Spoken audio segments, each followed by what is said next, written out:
a du changement chez Kia pour 2021. La berline Optima prend sa retraite et aura certainement pas passé inaperçue.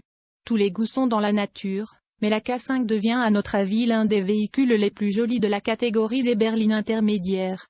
Ses phares en forme de zigzag poursuivent leur chemin jusque sur les côtés du véhicule, alors qu'un capot bien bombé surplombe une calandre joliment dessinée. Les photos le démontrent bien, mais on vous confirme que le résultat est encore plus convaincant quand on voit la berline de ses propres yeux. De côté, la K5 affiche une ligne fuyante à l'arrière, comme si on voulait nous faire croire qu'on avait affaire à un coupé. On remarque tout de suite une grande similarité avec la Kia Stinger. Les deux bagnoles partagent des airs de famille indéniables.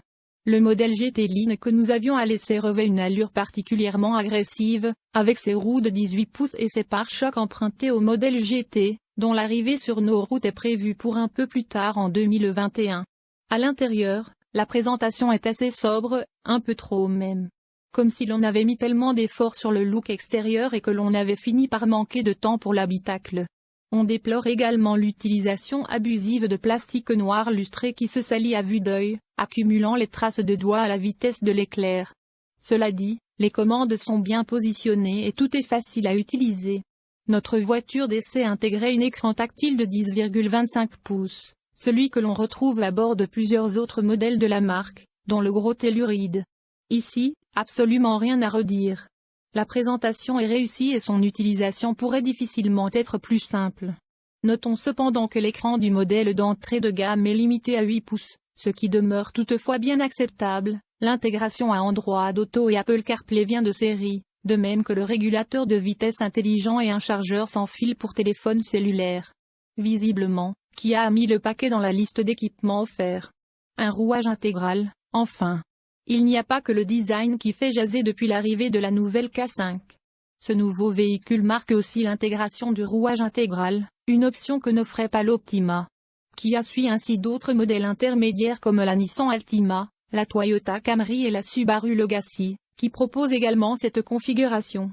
Notre essai sur le bitume n'a pas permis de réellement mettre ce rouage intégral à l'épreuve, mais soyez assurés que nous nous reprendrons cet hiver.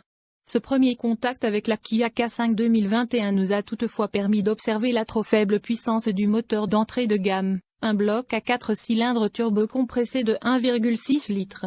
Il s'agit là d'un bien petit moteur pour une berline aussi imposante, et ça affecte malheureusement le comportement routier. Les accélérations de ce moteur de 192 chevaux nous laissent sur notre appétit et ne rendent pas hommage à tout l'effort qui semble avoir été mis en matière de design. Certes, c'est amplement suffisant pour se déplacer du point A au point B sans tracas, mais on aurait aimé un peu plus d'attitude. Heureusement, la version GT intégrera plutôt un moteur à 4 cylindres de 2,5 litres promettant des performances nettement plus engageantes, avec une puissance de 290 chevaux et un couple de 311 livres-pieds. Il faudra toutefois attendre encore quelques mois avant de voir cette mouture sur nos routes. Il sera par contre impossible d'opter pour le rouage intégral avec la GT. Dommage. Pour ce qui est de la consommation de carburant, nous avons enregistré une moyenne de 8,0 litres pour 100 km, ce qui est assez impressionnant pour une berline de ce gabarit, surtout quand on considère qu'elle est équipée du rouage intégral. La Kia Optima réussissait à faire mieux grâce à sa variante hybride, technologie qui brille par son absence au catalogue de la K5. En espérant que Kia corrige le tir rapidement. La Kia K5 amène un vent de fraîcheur certain dans la catégorie des berlines intermédiaires. Avec un prix de départ de 349 000 dirhams marocains, elle coûte à peine plus cher qu'une Optima 2020 et en offre beaucoup plus. Reste à voir si ce sera suffisant pour convaincre les automobilistes de se tourner vers une berline, alors que la popularité de ces véhicules a fondu comme neige au You're a superhero.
You're a superhero.